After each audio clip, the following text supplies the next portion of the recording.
सम्यजिनपादयुगं युगादा बलं भवजले पततां जनानां यशस्तुतः सकल वाङ्मयतत्त्वबोधा दुर्बोधबोधिपटुभिः सुरलोकनाथे स्तोत्रे जगत्रितयचित्त हरेरुदारे स्तोषे किलाहमपि तं प्रथमं जिनेन्द्र।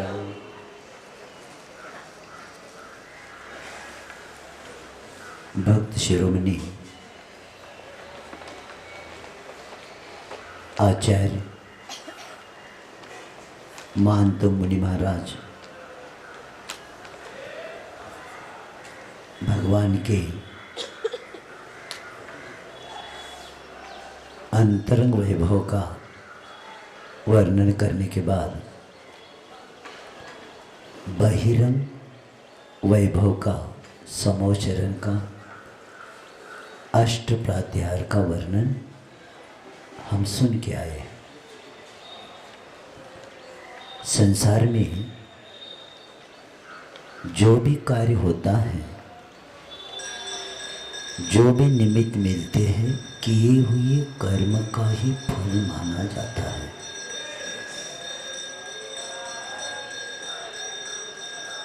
नाना जीवा नाना कर्मा। आचार्य कुंद देव पंचास्ति काय में बताते हैं,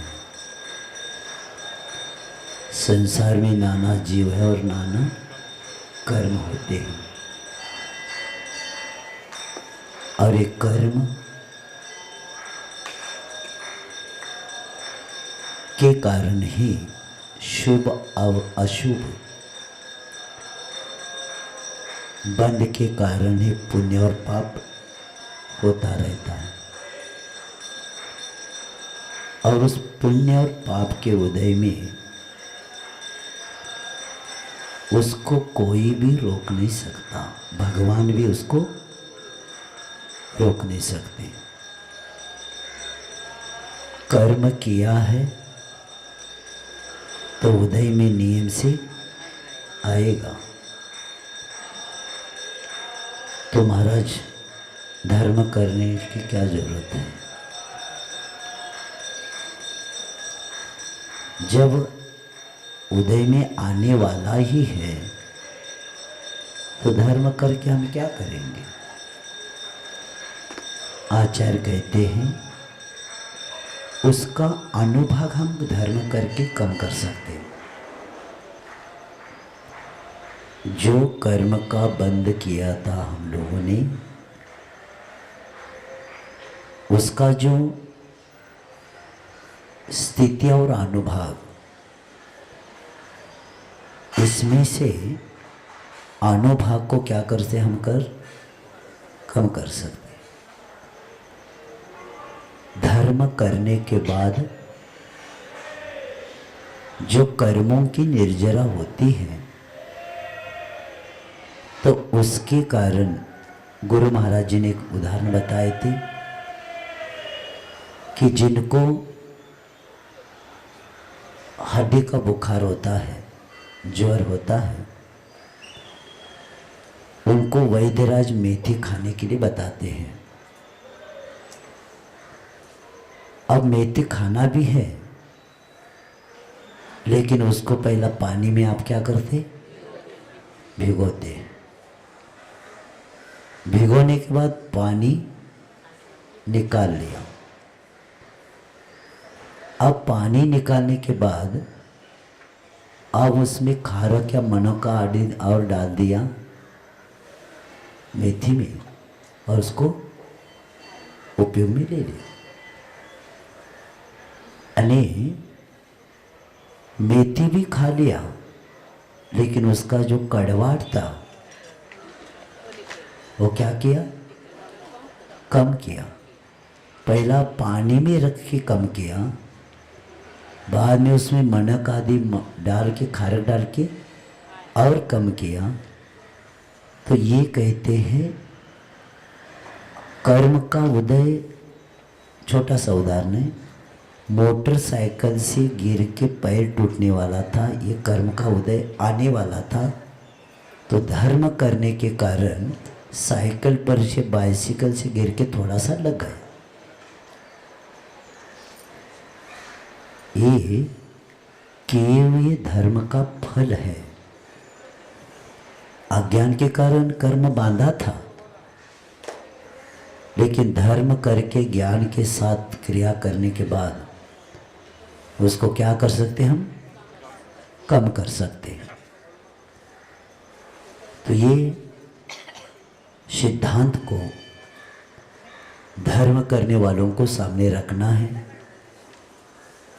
क्योंकि हमारे साथ अनंत काल के कर्म चल रहे हैं और उस कर्मों को बांधने के लिए अनंत काल चला गया, लेकिन इजरा करने के लिए अनंत काल नहीं लगेगा।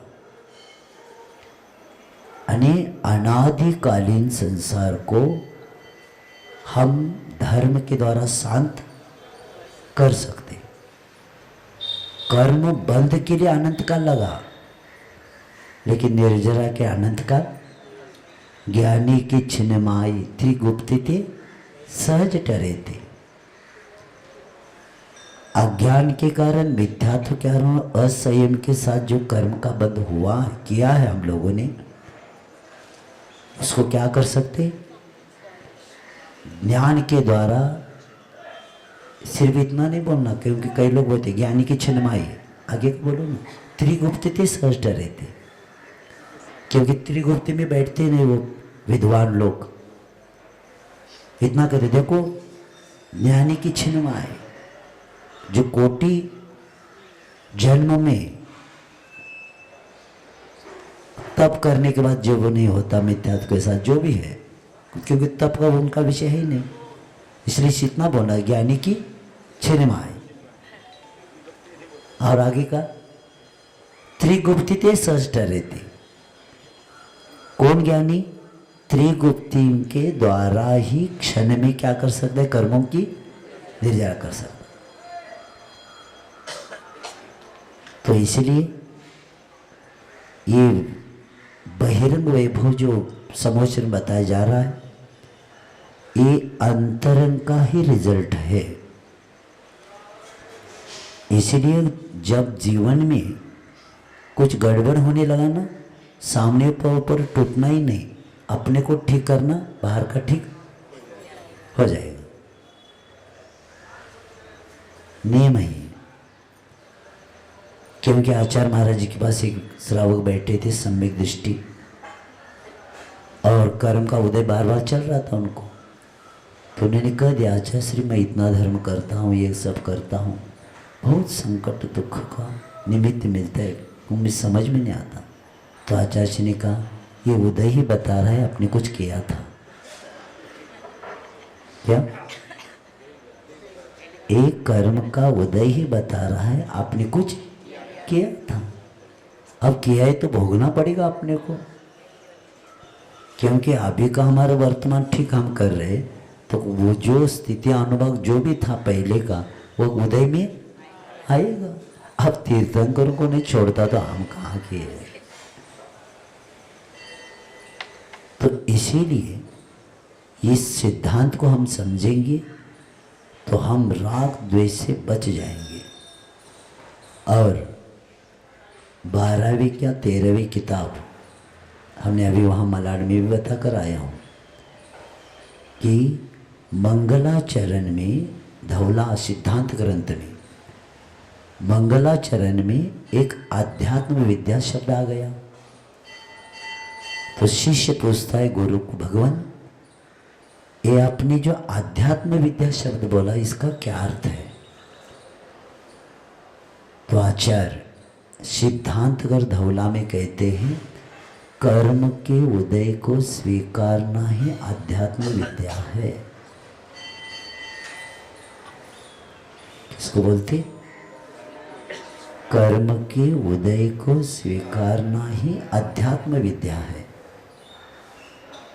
क्योंकि कर्म के उदय को नहीं स्वीकारेंगे राग द्वेष होगा, तो राग द्वेष होगा तो कर्म से कर्म का बंद होगा। इसलिए शांत बैठना, जो होना है होने दो, क्योंकि हमें पता है ना सत्य क्या है अपने पास।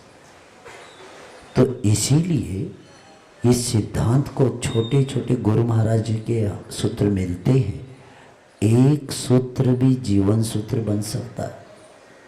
क्या पढ़ने की ज़्यादा जरूरत है ही नहीं। उपयोग में कितना लेते, क्योंकि जब कर्म के उदय में ऐसे सूत्र याद आ जाए, केवल स्वाध्याय ज्ञानी किसको कहते? प्रवचन वालों को। आचार्य महाराज जी ने जब अमरकंटक जा रहे थे, तब आचार्य महाराज जी को हमने कहा, आचार्य जी ये अध्यात्म विद्या का विषय बहुत अच्छा लगा, आपने ऐसे बताया था, तो बताया हमने ये प्रसंग को लेकर। तो आचार्य जी ने कहा क्या बताए? वर्तमान में ज्ञानी की व्याख्या ही चेंज हो गई। जो प्रवचन करता है, जो स्वाध्याय करता है, उसको ज्ञानी मानते हैं।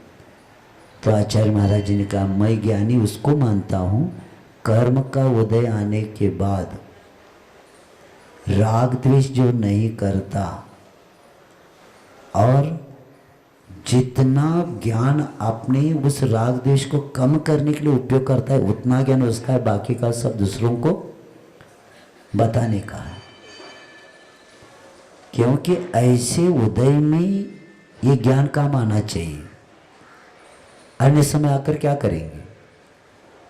तो यही बात यहाँ बताया जा रहा है कि उनके जो वैभव है, उस वैभव के कारण ही ये सब कार्य हुआ है। और इसलिए आचार्य मानतंग मुनि महाराज कहते हैं कि इसलिए तो तुभ्यम नमस्त्री भुवनार्ति हराय नाथ, यानी आप जैसे न समो शरण देखा है, न आप जैसा कहाँ रूप देखा है, और आप जैसे परम आत्मा को हमने अभी तक देखा ही नहीं था। इसीलिए तुभ्यम नमस्, क्योंकि तीन लोक आपकी पूजन करते हैं, जगत पूज है। और इसलिए अमित गति आचार्य कहते हैं यस्मर्यते सर्व मुनीन वृंदे यस्तुते स्तुति नरान नरेंद्र, ये गीय तो वेद पुराण शास्त्रे, सामायिक पाठ में आता है, यानी वेद पुराण गीता महाभारत सब आपको पूजता है। तम देव मैं ऐसे भगवान मेरे हृदय में विराजमान हो। तो और ऐसे कह के अमित गति आचार्य कहते, तो ऐसे परम परमात्मा, ऐसे इसका वर्णन हम लोग कल तक सुन के आए हैं कि आपके जैसे समोशरण का वैभव अन्य कहीं हमें देखने को नहीं मिला, क्योंकि जैन दर्शन में ही समोशरण लगे हैं, अन्य कहीं पर भी समोशरण नहीं लगे। और आपकी भक्ति भक्त को क्या बना देती है? निर्भीक बना देती, कल ही बताकर आए हैं। अब आगे कहते हैं भिन्नेव कुंभ गलदो ज्वल शोणितात्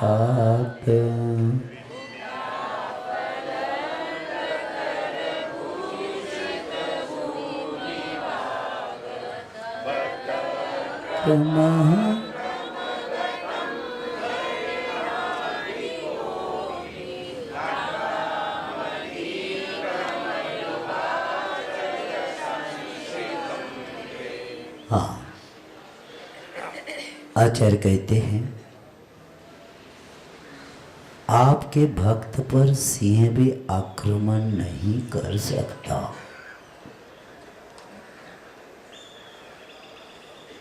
भिन्नेव कुंभ गलदोजल शोणिताक्त मुक्ता फल प्रकर भूषित भूमि भाग, जिसने फाड़े हुए गज मस्तक के टपकने वाले रक्त रंजित ऐसे मोतियों के समूह के द्वारा भूमि खंड पूरा क्या हुआ है, व्याप्त कर दिया है। किसके द्वारा? उनके जो पंजों में सटा चुका है। ऐसा सिंह भी चपेट में आए हुए, सिंह के चपेट में आए हुए ऐसे व्यक्ति आपके चरण युगल रूप पर्वतों के आश्रय लेने मनुष्य पर आक्रमण नहीं करता।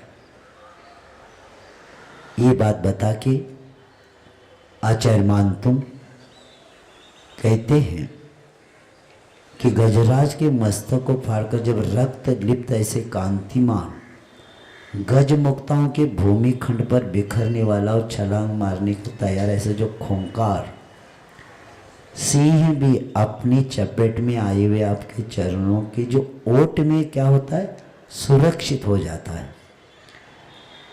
और ऐसे भक्त पर कोई हमला नहीं कर सकता। तो भक्त कवि मानतुम आचार्य स्तुति के पावन क्षणों में जब जब आत्मानुभूति की साक्षात्कार करते हुए अपने उस परिणामों को उज्जवल बनाते हुए ये नैसर्गिक भूमिका में वो टिकते, किंतु अस्थिरता के कारण जो पुनः प्रशस्त व्यावहारिक भूमिका पर जब वे उतरते हैं तो निषेधात्मक उस धारा के उनके भावुक हृदय में बहती हैं। और इसमें शरणागत जो भक्त की जो लोकोत्तर निर्भयता है, क्योंकि जिनेंद्र भक्त सप्त भयों से मुक्त होता है और इसीलिए वे ऐसे सिंह आपके भक्त पर झपटते झपटते रुक जाता है।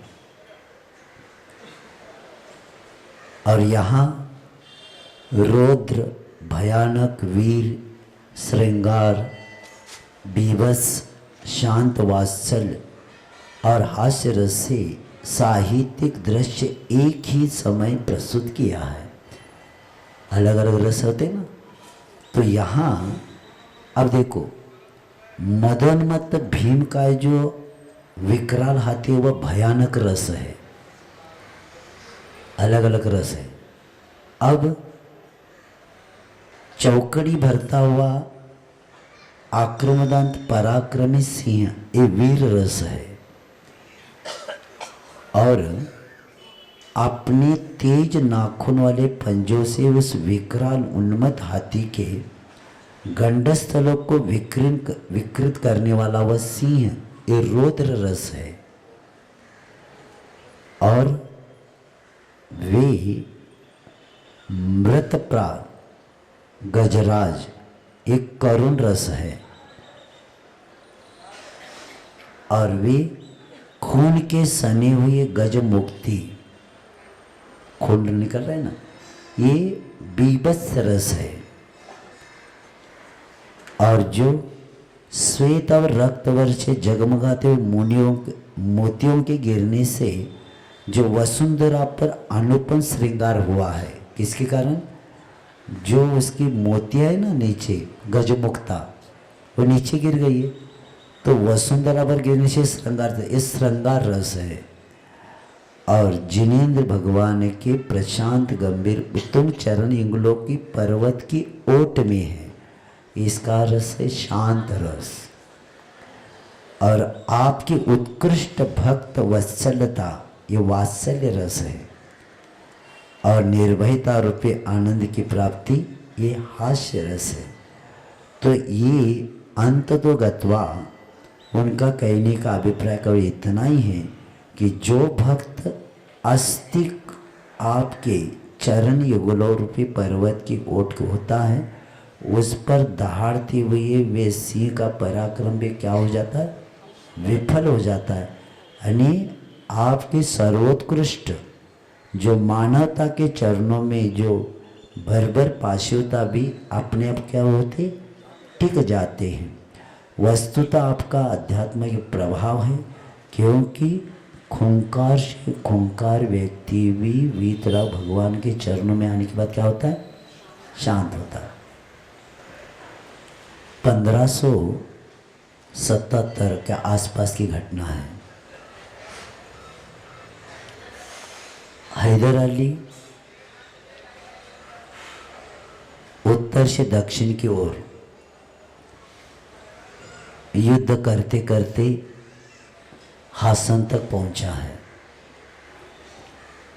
और हसन में जाने के बाद कई लोगों ने बताया कि हाँ, श्रवण बेलगोला में नग्न दिगंबर प्रतिमा है खड़गासन में, और वो विश्व में प्रसिद्ध है। तुरंत सब सैनिकों को लेके हासन से पहुंचने लगे श्रवण बेलगोला के उस तलहटी तक। वहां जाने के बाद सबके हाथ में हथौड़ी दिया गया है, और सब पहाड़ चढ़ रहे। पहाड़ चढ़ते चढ़ते जब ऊपर पहुंच गए और अंदर जाकर एकदम, क्योंकि ऊपर जाने के बाद प्रतिमा दिखती ही नहीं, तो वो अंदर गए तो एकदम अंदर जाने के बाद एकदम प्रतिमा सामने है ही वो तुम। तो देखते ही प्रत्येक हथौड़ी लेकर तैयार है, और हैदर अली भी पहुंच गए।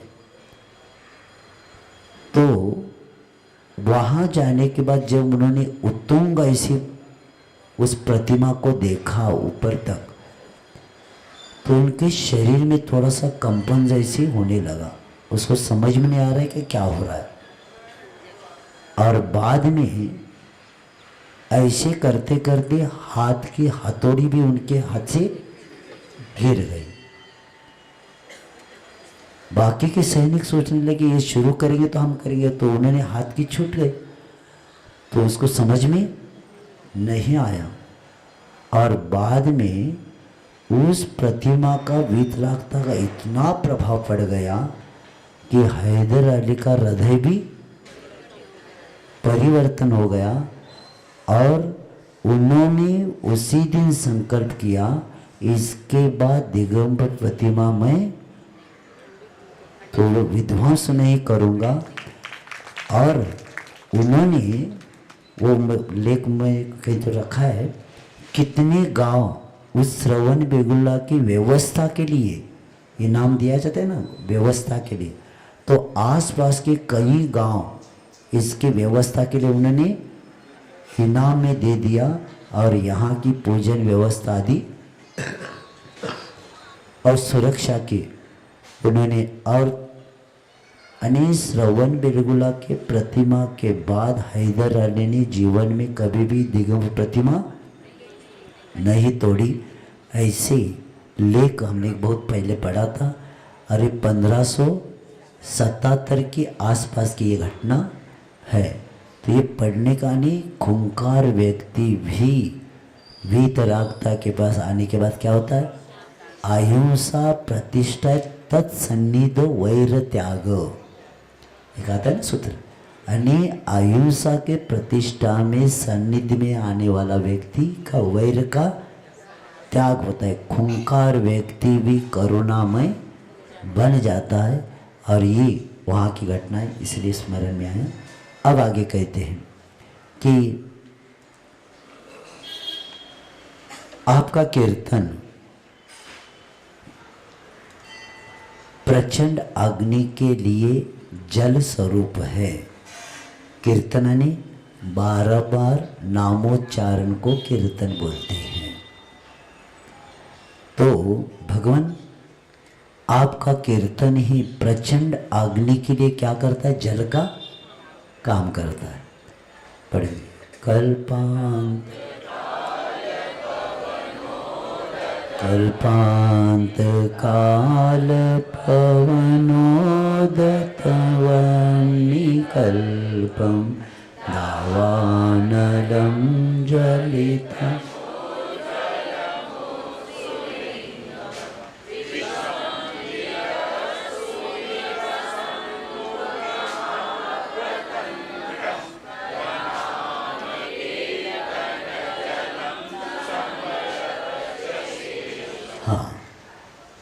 हे भवाग्नि निवारक जिनेन्द्र देव, अभी तक हमने भाव का नहीं, अभी तक हमने बाहर का अग्निशामक देखा है, लेकिन भगवान कैसे है? भवाग्नि निवारक, यानी हमारा अनंत काल का भव को भी क्या करने वाले? नष्ट करने वाले। तो यहाँ आचार्य कहते हैं तन्नाम कीर्तन जलम, बस इतना शब्द काफी है। तन्नाम कीर्तन जलम, यानी आपका नाम कीर्तन रूपी जल।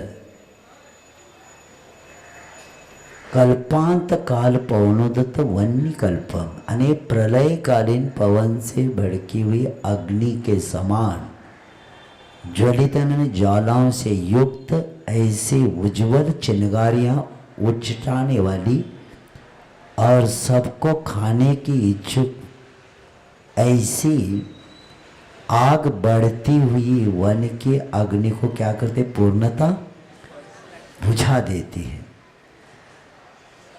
तो आचार्य कहते हैं कि ये तो सर्वविदित तथ्य है कि अग्नि क्या है? सर्वभक्षी है। एक बार अग्नि लेके ऐसे थोड़ी क्या बीच में किसी को छोड़ दिया और दूसरे को पकड़ लिया। जो उसके ग्रास बनता है उसको निगल लेता है। कौन? अग्नि।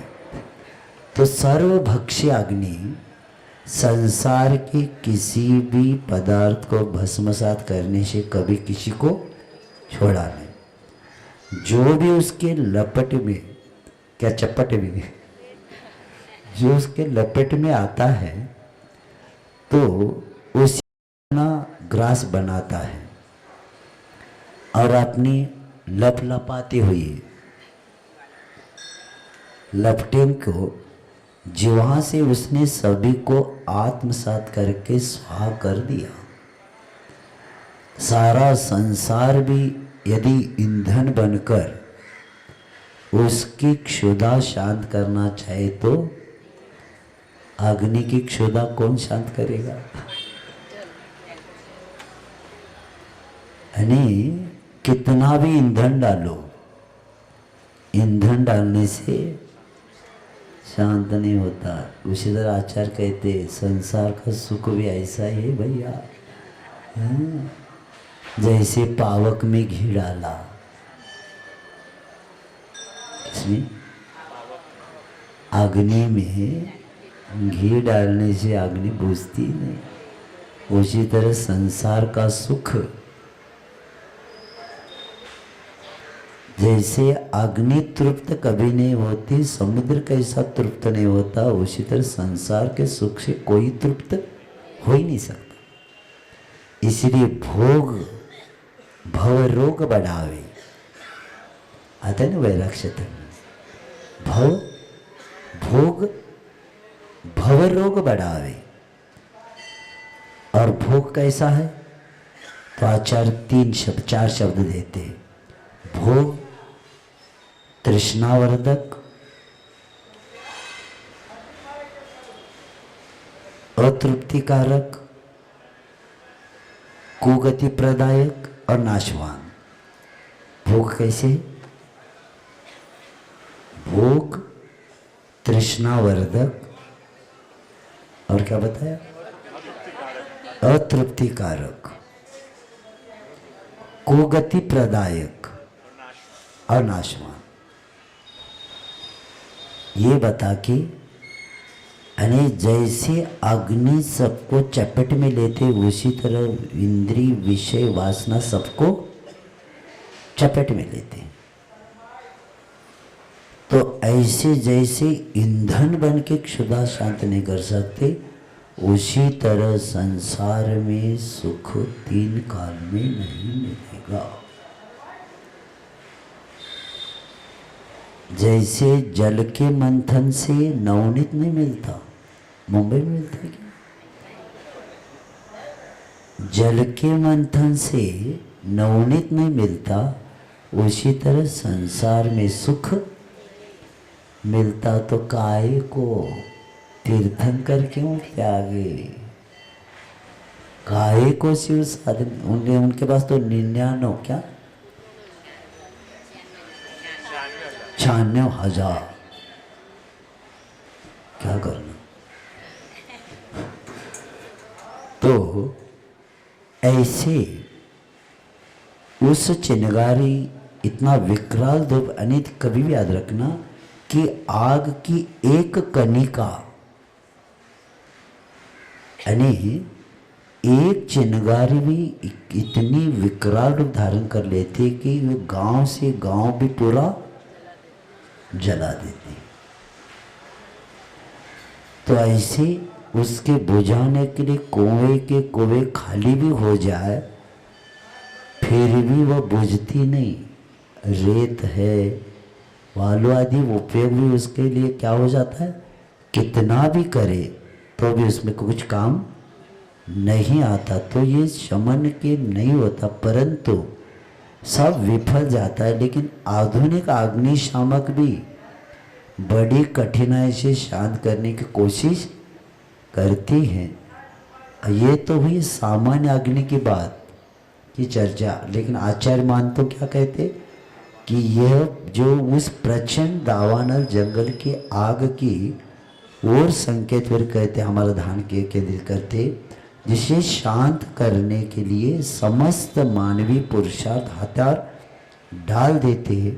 सरिताओं और समुद्र का जल भी उसे शांत करने में असमर्थ होता है, और एक बार लगी हुई दावाग्नि से जंगल के जंगल स्वाह हो जाते। उसे बुझाने के लिए सिर्फ आपकी दैवी कृपा, यानी चाहे, और वो कौन सा है कि जैसे उस जंगल के लिए दैवी यानी मूसलाधार पानी आ जाए तो ही वो जले बुझेगा। बड़ा जंगल है और इतने जंगल को कहाँ से पानी लाएंगे? तो दैवी कृपा हो तो क्या हो जाएगा, मूसलाधार पानी आ जाए तो काम होगा। तो ये आचार भी आजकल की जंगल की लगी हुई आग की चर्चा नहीं किया जा रहा है, बल्कि उस प्रचंड दावानल की बात किया जा रहा है जो प्रलय काल में जलते हुए तेज आंधी से झकोरों से भव भव कर जो उठ रही है, और एक बार अपनी लपटे से समस्त भूमंडल को निकालने के लिए तैयार है। ऐसी भयावह स्थिति में होने के बाद, क्योंकि चिनगारियाँ आड़े तिड़े तिरछे नीचे ऊपर सब जगह फैलते जा रही है, और उसको बचाने के लिए सामर्थ्य किसी में नहीं है। बस दैव की, जब मनुष्य क्या दुनिया का ऐसा कोई अग्निशमक यंत्र मंत्र नहीं है जो ऐसी अग्नि को शांत कर दे। कितनी प्रकार की अग्नि है हमारे पास, क्रोधाग्नि, कामाग्नि और जठराग्नि। कौन कौन सी? क्रोधाग्नि, कामाग्नि और जठराग्नि। अब तीनों को शांत करना है अपने को। कहाँ अग्निशमक बनाए? अब क्रोधाग्नि को शांत करना है तो क्षमा की आहुति देना पड़ेगा। इसके आहुति देना पड़ेगा। और कामाग्नि को शांत करना है तो ब्रह्मचर्य की आहुति देना पड़ेगा। और जठराग्नि को शांत करना है तो उपवास आदि तप करना पड़ेगा, सब ठीक हो जाएगा।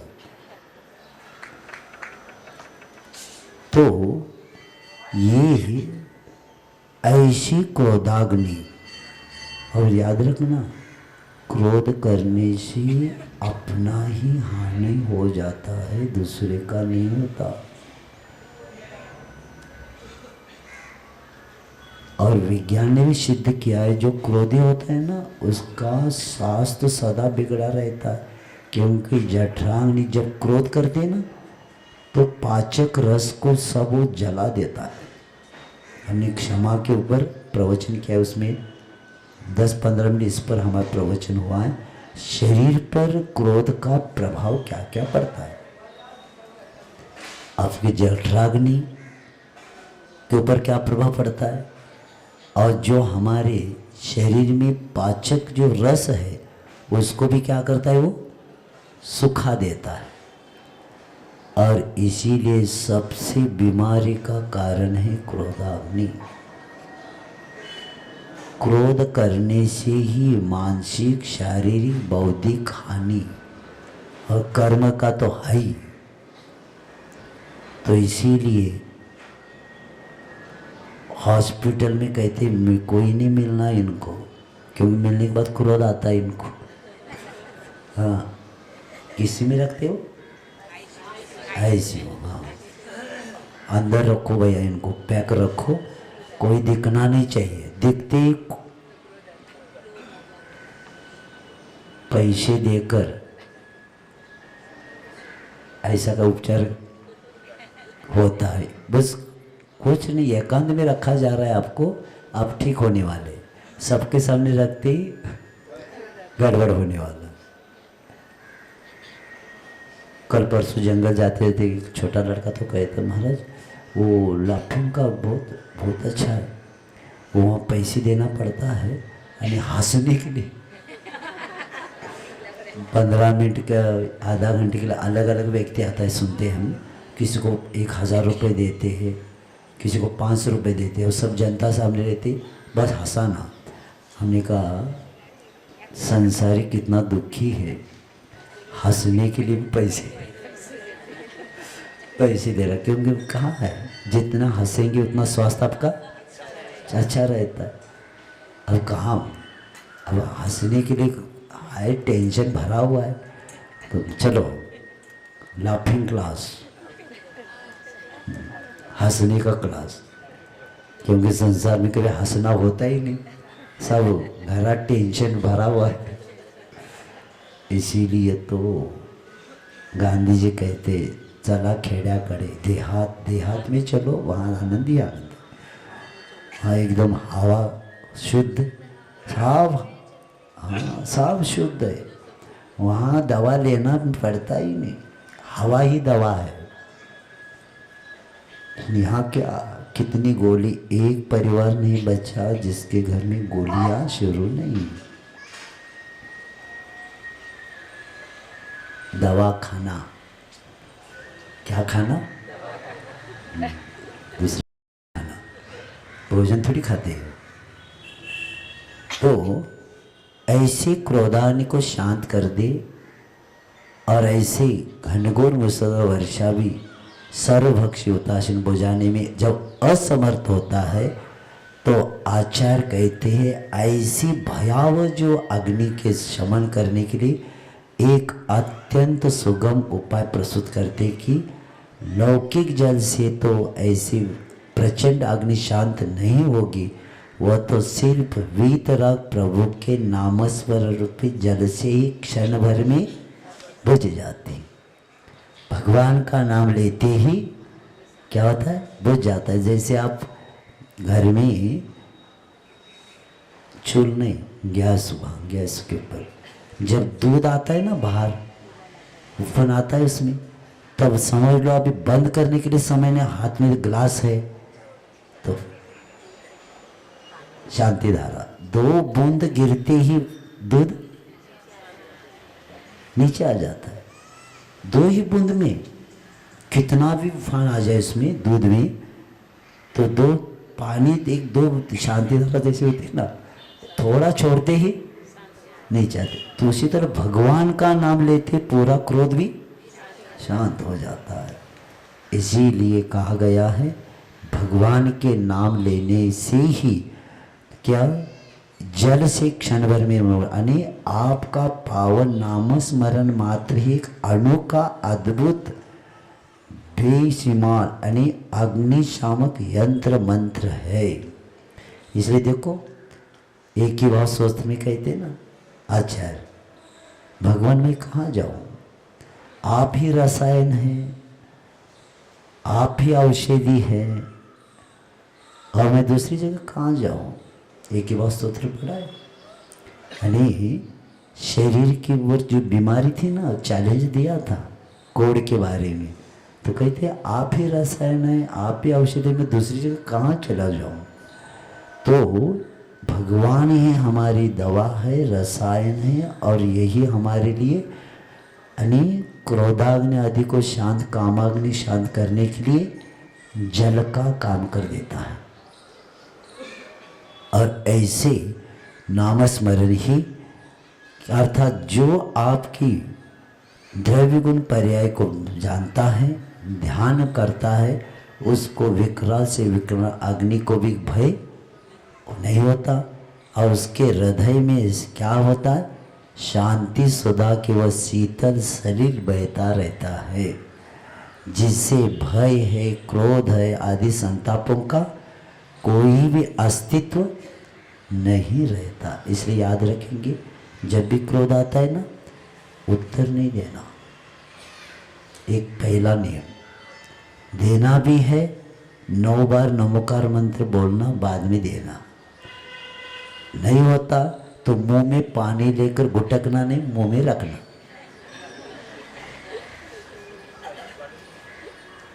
मुंह में रखना उसको। कब तक? जब तक क्रोध है तब तो मुंह में रखना, क्रोध कम होती तो तब तक क्या हो जाएगा। एक नियम करना कि उत्तर देना है क्रोध के साथ, तो पहले 9 बार नमोकार मंत्र बोल के देंगे, तब तक क्या हो जाएगा, शांत हो जाएगा। क्योंकि सबसे ज़्यादा नमोकार मंत्र से थीटा लहरें उत्पन्न होती है, जो शांति निर्माण करने वाली होती है। तो आपको क्या करेगा, वो शांत करेगा। तो ऐसे ही उस तत्व को बता के, क्योंकि समस्त संसारी प्राणी इस दावाग्नि में फंसे हुए हैं। हम किस में फंसे हुए? दावाग्नि में फंसे है। और इस अटवी में चारों ओर आग लगी है, निकालने का कोई बाहर मार्ग है ही नहीं। तो ऐसी आग को बुझाने के सभी पुरुषार्थ निष्फल हो गए, और केवल एक ही दावाग्नि से सुरक्षित और निष्कपट हृदय में जब आपके परम नामस्मरण हो जाता है, तो संसार की राग की ये आग क्या हो जाती, समा आता है। छड़ाला कर कहते, यह राग आग दहे सदा, ताते समामृत से ये चिर विषय भजा, विषय त्याग तो त्याग निज पद बेये। यानी अनंत काल के राग के आग में हम जलते आ रहे हैं। और ये कब शांत होगा, जब वीतराग भगवान के चरणों में जाएंगे तब। और ऐसे इस संसार के आग को, राग को जल रहे, और वीतरागता और साम्य रस से शीतल ऐसे सरोवर में निमग्न हो जाए, तो ऐसी श्रद्धा से भक्त के न भय रहेगा न भव रहेगा। जिनेंद्र भगवान का भक्त न भव होता है न भय है और न संताप है, तो उसके पूरा हो जाएगा। तो इस तरह ऐसे बता के पूर्ण करना है अपने को। अब इसलिए याद रखना, आचार्य जिनसेन महाराज ने सिर्फ भगवान के गुण स्तवन से भी, शिवाय नाम कीर्तन से भी आत्मा में निर्मलता आती। 24 तीर्थंकर सिर्फ नाम लेना। मैंने कई मुनि महाराजों को देखा है कि त्रिकाल तीर्थंकरों के नाम कुछ उच्चारण करना, तो भी आपके कर्मों की निर्जर हो जाएगी। यानी इसीलिए कहा कि भगवान का नाम लेने से भी हमारे बीजाक्षर का काम करता है, क्योंकि उस आत्मा से हमारा संबंध जुड़ जाता है। और उसके बारे में भी कर्मों की जरूरत है। तो ऐसे बता के अब कहते हैं आगे का पढ़िए, आज पूर्ण करना। रक्ते क्षण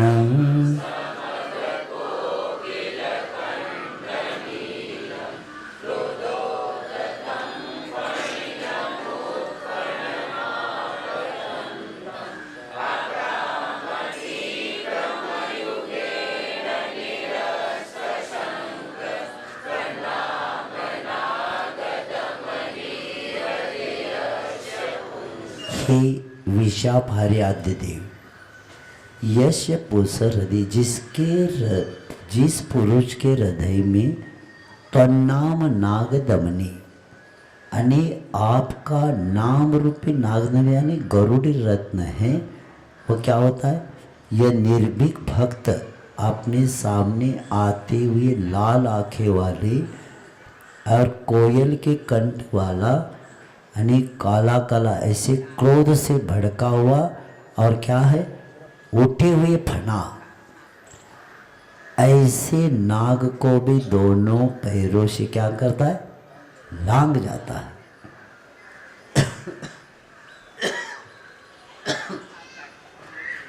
यानी आपका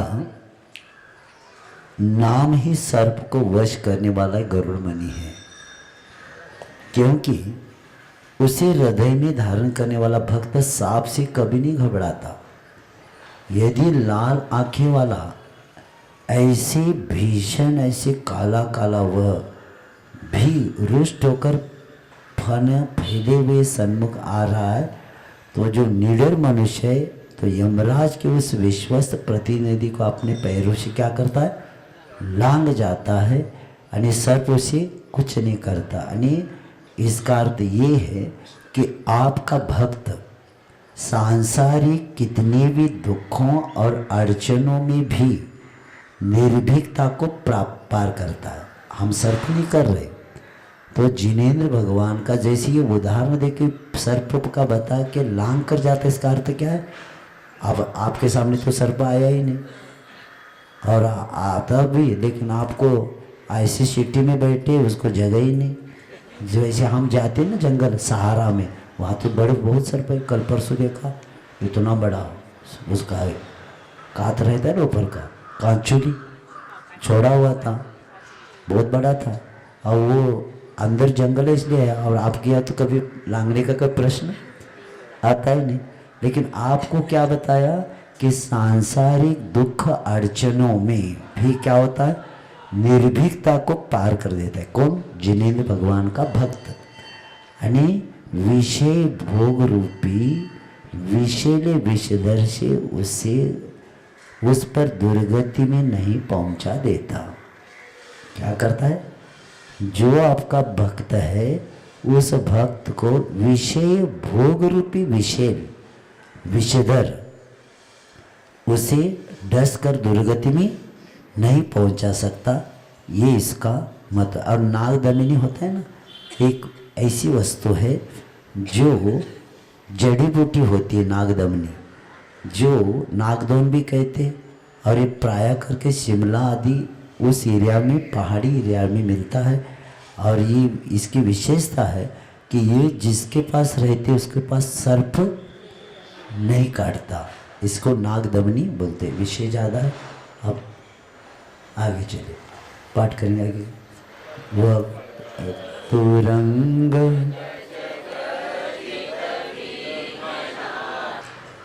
आचार्य कहते हैं एक भीषण युद्ध का सामने विषय रखते हैं कि शत्रु सेना आपके कीर्तन से विघट हो जाती है। तो रण क्षेत्र में जैसे बलगत तुरंग गज गर्जित भीमना यानी सर पर दौड़ने वाले घोड़े और हाथियों को चिंगाड़ो से जिसकी भयानक ध्वनि है, ऐसे बलिष्ठ शत्रु राजाओं से जो सेना है आपके कीर्तन से क्या हो जाती है? उगते हुए सूर्य के किरण शिखाओं के द्वारा दूर हटाए जैसे अंधकार होता है, वैसे आपका नाम लेते ही वो भेदन को प्राप्त हो जाते हैं। आचार्य मान तुम वीर धीर ऐसे युद्ध क्षेत्र में हाथी घोड़ा ऐसे भयानक ध्वनि से जो युक्त ऐसे प्रबल शत्रु सेना आपके कीर्तन से हम उससे घेरे हुए हैं, और उसके बीच में आपका कीर्तन करते नाम लेते क्या होता है, रवि किरणों से जैसे खंडित तिमिर क्या होता है, तत्काल तितर बितर हो जाता है। तो उसी तरह विपत्तियों की सेना भी तो आपके कीर्तन से नष्ट हो जाती। कितनी भी विपत्ति आ जाए, अरिहंति शरणम पवज्जामि, बस उनके शरण में जाते। क्योंकि देखो धर्म ही शरण है हमें। क्या है? धर्म के अलावा कोई भी शरण संसार में है ही नहीं। सब स्वार्थ से भरी हुई है। क्योंकि जब तक कब तक हमारा उपयोग करेंगे संसारी, जब तक स्वार्थ है तब तक। स्वार्थ हो गया, आप कहेंगे हमारा लड़का बहुत ही ये करता सेवा, हम बाद में होता चलेगा। क्या होता है? पानी मांगेंगे तो भी देने के लिए उसको समय। क्योंकि मुझे बच्चों ने दिखाया था, जब वो बच्चा था ना तब माँ को कह रहा था ये दे दो, मुझे वहाँ जाना है, और सदा मोबाइल माँ देखते बैठती थी। अब वो बूढ़ी हो गई तो ये बड़ा हो गया, तो ये बैठा है और वो कहती बेटा पानी दे दो, तो मोबाइल देख रहा है और इधर पानी कर रहा है। और पानी कहाँ जा रहा है मैडम? मुँह में नहीं जा रहा है, मुँह के पास लेकर गया गिलास, लेकिन मोबाइल देखना नहीं छोड़ा, क्योंकि माँ ने ऐसा किया था। तो वो मुँह के पास जा रहा और साइड में यहाँ पानी कहाँ गिर रहा है, साइड में, और वो कोशिश कर रही है मिल जाए, लेकिन साइड में छोड़ता जा रहा है और मोबाइल देख रहा है। ये स्थिति संसार की है भैया। और इसीलिए ऐसे विपत्ति की सेना भी आपके कीर्तन से क्या होती है, नष्ट हो जाते। इसलिए धर्म की शरण में ही आना है। और देखो शांति सागर महाराज जी को एक शिष्य ने कहा, शुल्लक जी ने 1955 में, महाराज जी आप तो सल्ले करना ले रहे, मेरा अनपढ़ साधे महाराज थे, नमोकार मंत्र आता तो ज़्यादा कुछ आता नहीं था। तो गुरु को कह दिया आप तो सल्ले करना ले रहे, आप जा रहे, हमारा क्या होगा? तो महाराज जी ने कहा मैंने जिसका शरण लिया था वो धर्म का ले लो, आपका कल्याण। और क्या, मैंने जिसका शरण लिया उसका शरण ले लो। और सब जीवों को किसका शरण लेना पड़ेगा? धर्म का ही लेना पड़ेगा। बाकी के कोई भी, हम सुनते करोड़पति उद्योगपति का, अभी बच्चे बता रहे थे जंगल जाते समय, कितना करोड़पति भारत का उद्योगपति भी है, बाद में क्या क्या होने लगा, उनके बच्चे अलग हो गए। हाँ आया था कोई बता रहे, वही जो भी हो, हम बोलना ठीक नहीं, हम नाम क्यों लेंगे। यानी ऐसे लोगों को भी अंत में कोर्ट में जाने के लिए कोई क्या नहीं मिला। कोर्ट में जाते ना, वो क्या कोर्ट आप खेलते हैं मुझे पता नहीं भैया, हम उससे नहीं ज्ञान है, बहुत अच्छा है। यानी कोई ये नहीं मिलता ना, क्या बोलते, वकील, कोई तैयार नहीं हो रहा था। यानी ये स्थिति है संसार की। यानी इतना जिसके पास मंत्री सब बोलते थे, ये बोलते थे, लेकिन ऐसे समय कोई, इसलिए कहते धम्मम शरणम भैया, कुछ है ही नहीं। तो ऐसे विकट होने तो वहाँ नाम लेते हैं। आगे का, अब चरम सीमा को प्राप्त हुआ युद्ध, क्या हुआ है, चरम सीमा पर गया है, तो भी भक्त का पक्ष क्या होता है, विजय होता है। इसके लिए कुंताग्र भिन्न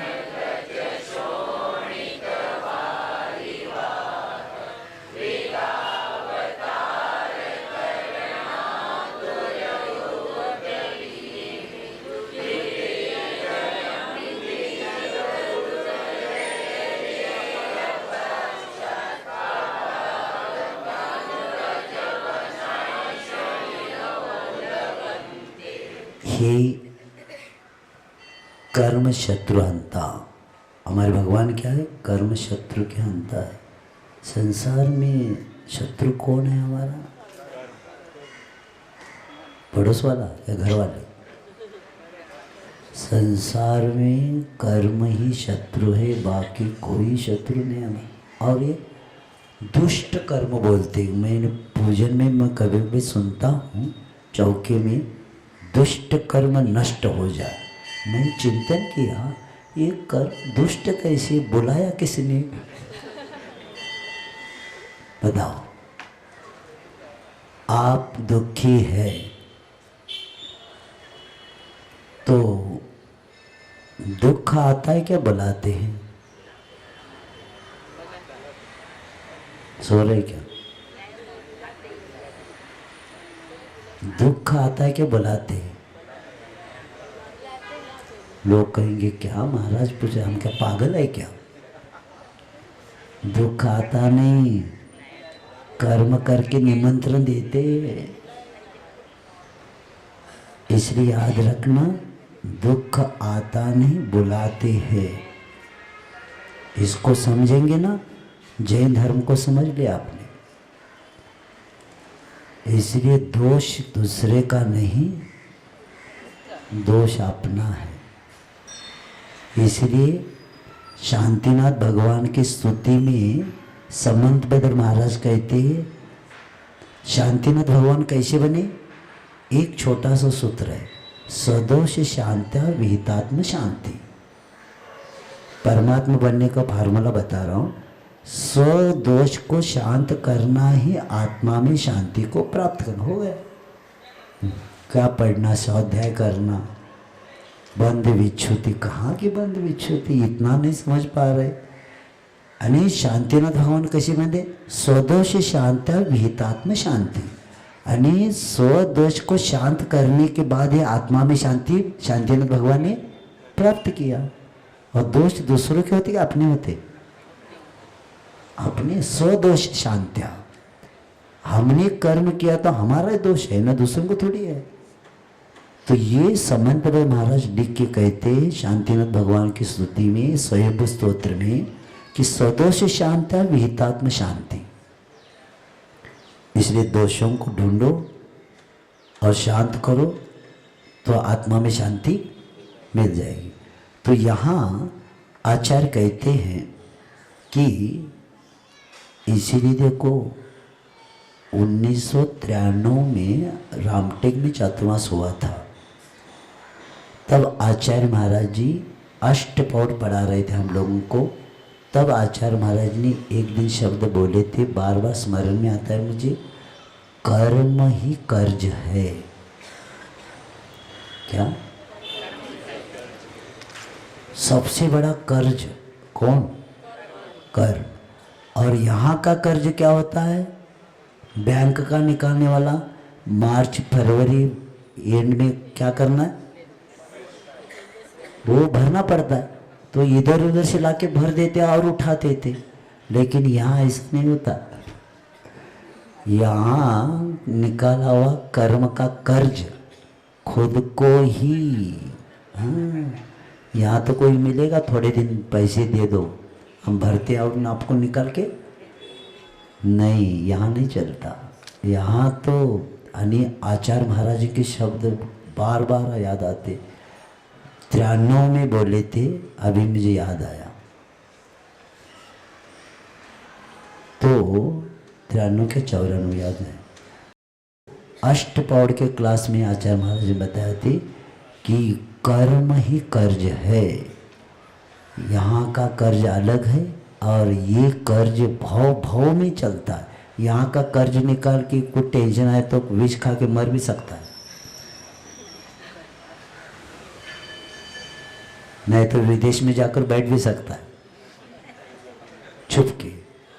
लेकिन ये कर्म करने के बाद कहीं छुप नहीं सकता, और कर्म छुपने के बाद भी छोड़ता नहीं। इसीलिए शब्द कितना कितना देखो, ये कहते हैं साधना का कितना प्रभाव गुरु का रहता है।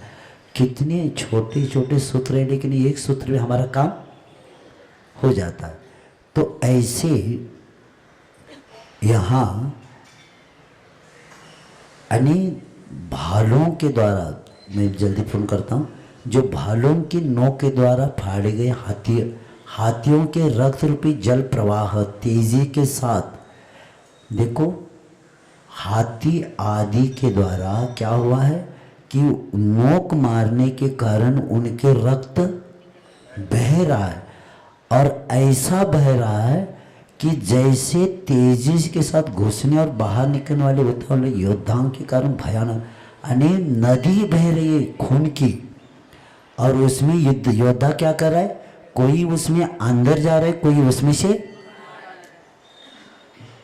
कौन सा पानी, खून रक्त से भरा हुआ तालाब जैसे वो भर गया है, ऐसे जल प्रवाह में और योद्धा भयानक ऐसे युद्ध में आपने बाहर निकालने के लिए उतावल है, और कई योद्धाओं के कारण भयानक है।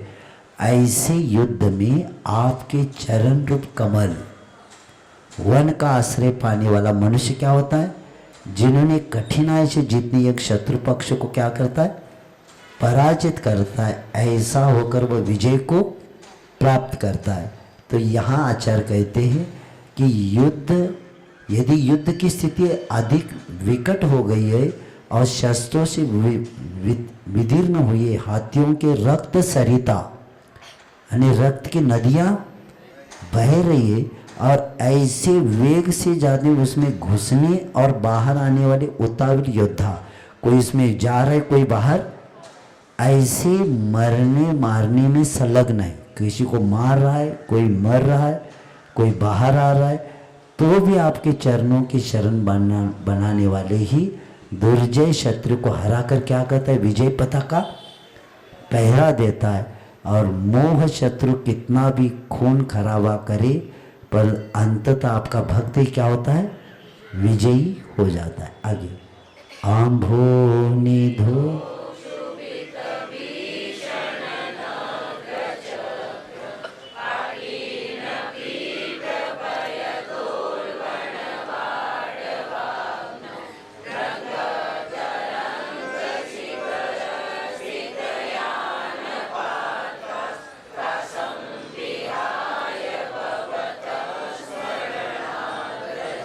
हे तरन तारन भगवान, कि जो खलबली को प्राप्त हुआ है,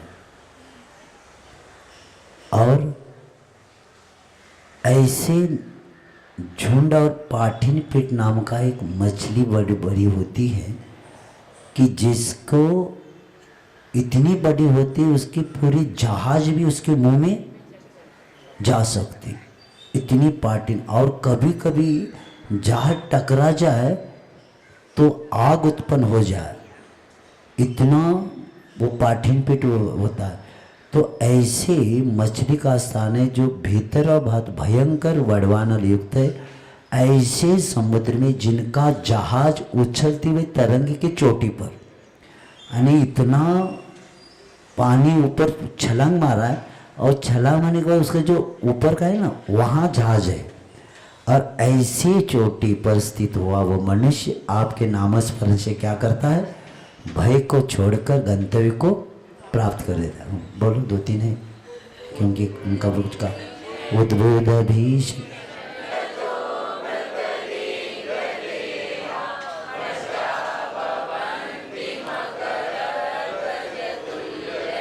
उत्पन्न हुए भयंकर जलोदर रोग से, उस जलोदर रोग के भार से जिनकी कमर टेढ़ी हुई है और जो करुण अवस्था को प्राप्त हुए हैं, और जिनको जीवन जीने की आशा छूट चुकी है, ऐसे मनुष्य तत्पाद पंकज रजोमृत दिग्ध देहा, आपके चरण कमल के रज से लेकर क्या होता है, शरीर से लिप्त होकर वह कामदेव जैसे रूपमान हो जाता है। आगे का आपाद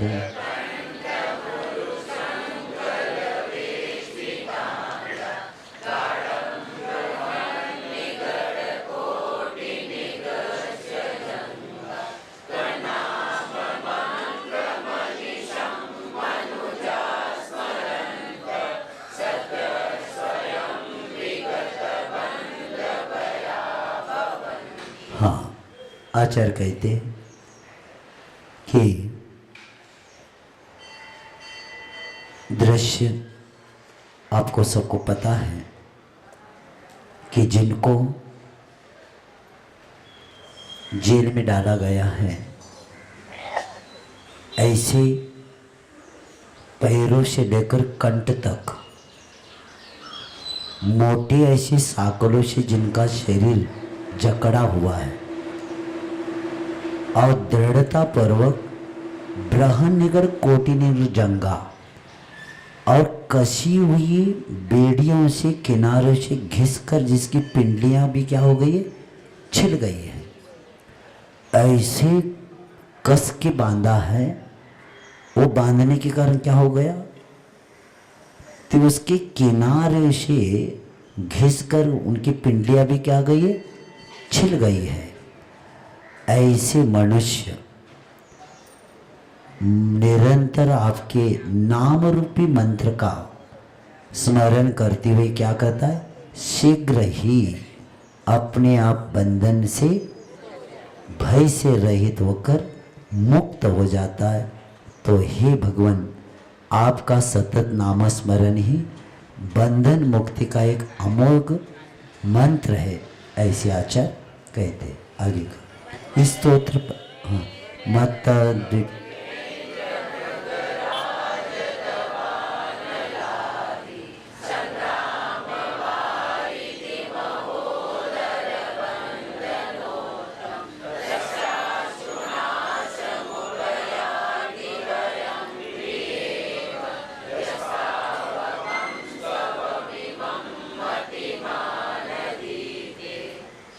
आचार्य बताते हैं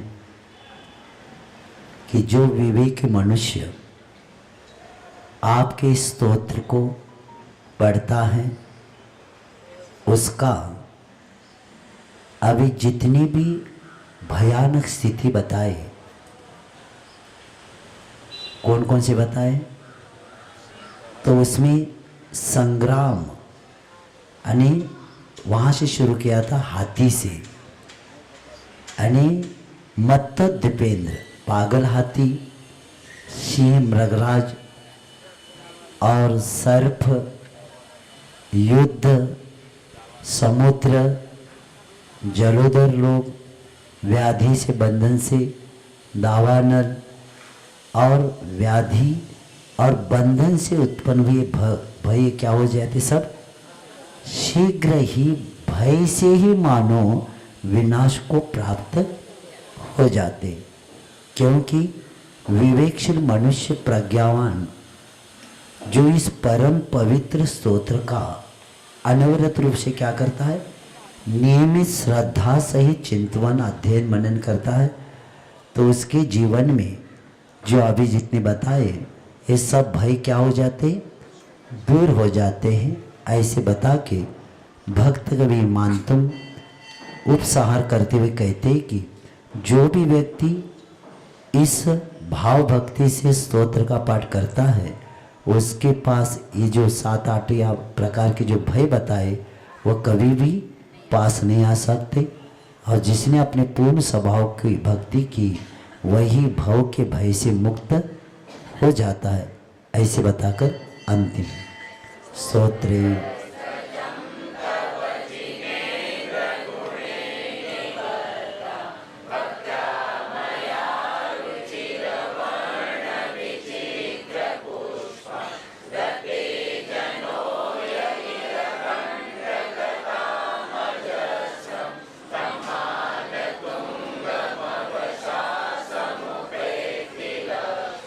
भक्तांबर का पाठ करने के उपरांत लौकिक और अलौकिक विभूति की प्राप्ति होती है। उसी का दिग्दर्शन यहाँ कराया जा रहा है कि अंतिम इस पद्य में अंतिम चरण में मानतुम शब्द पहला दिया है। उस शब्द को पहला इसलिए समझना जरूरी है कि मान तुंग, मान जिसका तुंग हो गया, क्या हो गया, मान जिसका तुंग हो गया, यानी मानतो यानी विश्व में जिसका सम्मान ऊंचा हो, उन्मत्त हो, प्रचंड हो, वही व्यक्ति क्या बनते, मान तुंग बनते हैं। तो ये बता के आचार्य कहते कि हे जिनेंद्र भगवान, इस विश्व में जो मनुष्य मेरे द्वारा जो आपके गुणों से भक्तिपूर्वक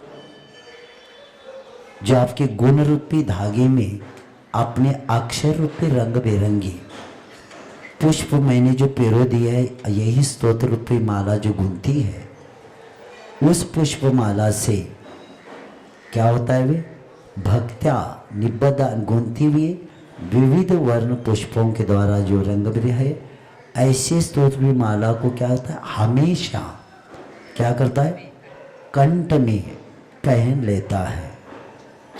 उस सम्मान से ऊंचे उठे मनुष्य को क्या होता है, अवशा लक्ष्मी यानी लक्ष्मी स्वाधीन होती यानी उसको प्राप्त हो जाती। यानी जो व्यक्ति इस भक्तामर का पाठ हर रोज करता है और उसके द्वारा अपनी जैसे स्तोत्र की माला मैंने जो रखी है, जैसे पुष्प माला से सम्मानित पुरुष सुशोभित हो जाता है और शोभा रूपी लक्ष्मी द्वारा भी उसको भरा जाता है अर्थात शोभित होता है, वैसे ही स्तोत्र रूपी माला को कंठहार बनाने वाला ऐसे मान तुम्हारे गौरव से उन्नत भक्त अर्थात जहाँ कहीं भी अपना माथा न टेकने वाला